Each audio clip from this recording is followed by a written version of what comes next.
എല്ലാ NRI ഇൻവെസ്റ്റേഴ്സും ചോദിക്കുന്ന ചോദ്യമാണ് ഡോളർ ഫണ്ടിൽ എങ്ങനെ ഇൻവെസ്റ്റ് ചെയ്യാം, പ്രത്യേകിച്ച് നമ്മുടെ ഇന്ത്യൻ മാർക്കറ്റിൽ ഡോളറിൽ നമുക്ക് എങ്ങനെ ഇൻവെസ്റ്റ് ചെയ്യാൻ പറ്റും എന്നുള്ളത്.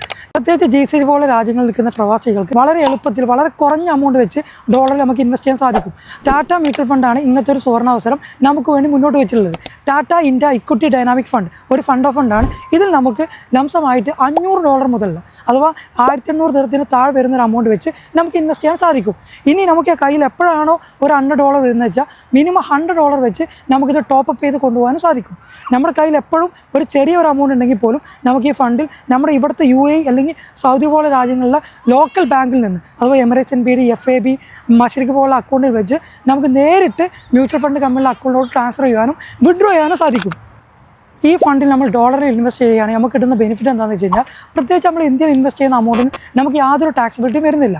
നമുക്ക് പാൻ കാർഡ് ഇല്ലാതെ തന്നെ ഈ ഫണ്ടിൽ നമുക്ക് ഇൻവെസ്റ്റ് ചെയ്യാൻ പറ്റും. നമ്മുടെ UAEയിലുള്ള അഡ്രസ് പ്രൂഫുകളും UAEയിലുള്ള പാസ്പോർട്ടുകളുടെ ഡോക്യുമെൻറ്റ് വെച്ച് നമുക്കിതിൽ KYC എടുക്കുവാനും ഇതിൽ ഇൻവെസ്റ്റ് ചെയ്യാനും സാധിക്കും. നമുക്ക് നമ്മുടെ ഫണ്ടിൻ്റെ ഡീറ്റെയിലും കാര്യങ്ങളെല്ലാം ടാറ്റ ഇന്ത്യ മ്യൂച്വൽ ഫണ്ടിൻ്റെ ഭാഗത്തു നിന്ന് നമുക്ക് സ്റ്റേറ്റ്മെൻ്റ് ആയിട്ടും മറ്റുള്ള മുഖേന നമുക്ക് കാണുവാനും സാധിക്കും. എപ്പോൾ വേണമെങ്കിലും നമുക്ക് ഈ ഫണ്ട് വിഡ്രോ ചെയ്യാനുള്ള ഒരു ഓപ്ഷനും ഈ ഫണ്ടിൽ നമുക്ക് ലഭ്യമാണ്. ചില ആളുകൾക്ക് ഒരു സംശയം ഉണ്ടായേക്കാം, നമ്മളൊരു പ്രവാസി അല്ലാത്ത സമയത്ത് നമ്മൾ നാട്ടിലാണെങ്കിൽ നാട്ടിൽ അക്കൗണ്ടിലോട്ട് ഈ ഫണ്ട് കിട്ടുമോ എന്നുള്ളത്. അതിനുള്ള ഓപ്ഷനും ഈ ഫണ്ടിലുണ്ട്. നമ്മൾ NRI ആണെങ്കിൽ നമ്മുടെ ഇവിടുത്തെ ലോക്കൽ ബാങ്കിലോട്ടാണ് ഈ ഫണ്ട് വിഡ്രോ ചെയ്യാൻ പറ്റുക. അങ്ങനെയാണെങ്കിൽ നമുക്ക് യാതൊരു ടാക്സിബിലിറ്റിയോ ആ ഫണ്ട് നമുക്ക് ഇവിടെ യൂസ് ചെയ്യാനും പറ്റും.